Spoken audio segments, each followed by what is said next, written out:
હું હાર્દિક ભટ્ટ, નડિયાદ શહેર જિલ્લા કોંગ્રેસ પ્રમુખ. નડિયાદ એટલે ભ્રષ્ટાચારનું ઓપી સેન્ટર.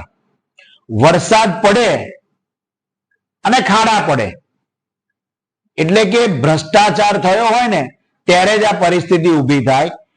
ડીડીઆઈટી કોલેજ પાસે એટલા ખરાબ ખાડા પડ્યા છે કે ત્યાંથી લોકોને અવર જવર કરવામાં તકલીફ પડે. ટુ વ્હીલર વાળાને તો સૌથી વધારે તકલીફ પડે, અને એમાં પણ જો એમ્બ્યુલન્સ નીકળે ને તો દર્દીની હાલત ખૂબ ખરાબ થઈ જાય તેવા ખાડા છે. સ્કૂલો આવેલી છે, હોસ્પિટલ આવેલી છે, ઉંમરવાળા લોકો ત્યાંથી પસાર થાય છે, લેડીઝો પસાર થાય છે, સ્કૂલે જતા નાના બાળકો પસાર થાય છે.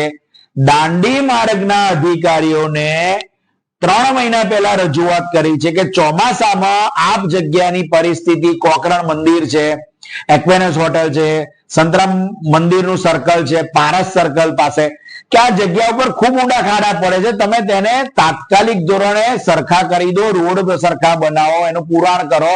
પરંતુ નિંદ્રાધીન તંત્ર અને પ્રજાની કશી જ પડેલી નથી. તેઓ ફક્ત પોતાની ઓફિસમાં બેસીને જ જાણે વહીવટ કરતા હોય છે, ત્યારે પ્રજાને આ તકલીફ વારંવાર પડતી હોય છે. અને આ પરિસ્થિતિ દર ચોમાસામાં છે.